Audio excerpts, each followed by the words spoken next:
Hi, I'm Toby Lapinski for the New England edition of the Fisherman magazine with this week's web fishing report.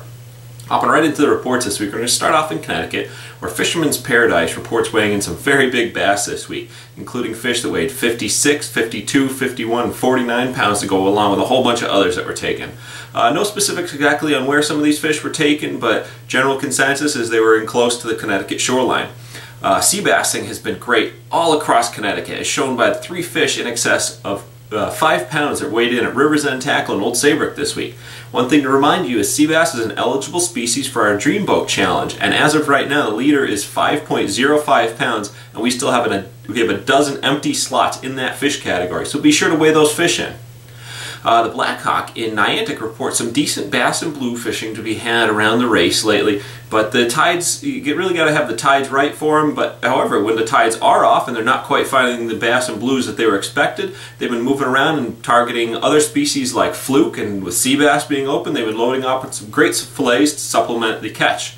They also wanted us to pass along word that Ladies' Night takes place on July 14th, and they still have some open spots on the boat, as well as their fireworks cruises coming up with the 4th of July holiday, so give Heather in the office a call and reserve your spot now.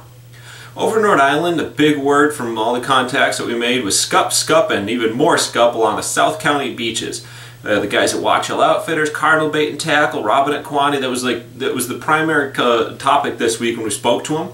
Granted, there's some good bass fishing taking place over off of Block Island, but it's really all about the scup inshore right now. We've got some good fluke mixed in as well. Francis Fleet and 7Bs report some very good catches being made along the beachfront, and with the opening of sea bass season on this past Sunday, they were very happy to report some great mixed bags coming in, so that's really good fishery developing right now. See, Gatling Bait and Tackle reports some bonita were caught this past week off the east wall, Point Judith. It's the first reports inshore that I've heard of them this season, so that's great to hear. Granted, there's not a lot of them around, but what they said was if you see some fish, some birds working, go give them a look. It's not definitely going to be bluefish or bass right now. There's a chance you might get on some early bonita. Lastly, in Rhode Island, we spoke to Little Toot Charters, and they bagged their first 50-pounder of the year by angler Alan Cole out off of Block Island on jig, so congratulations to both captain, crew, and angler on that great catch. Up in Massachusetts, Canal Bait and Tackle weighed in a 50-pound striped bass that was caught by boat just outside the east end of the canal on a live mackerel. They report also inside the canal things got yet another notch better. Some much bigger fish being taken, a few 30s, even a couple of 40s pulled out of the canal. Red Top Sporting Goods weighed in a 40-pounder from the canal, so things are really starting to shape up finally up there.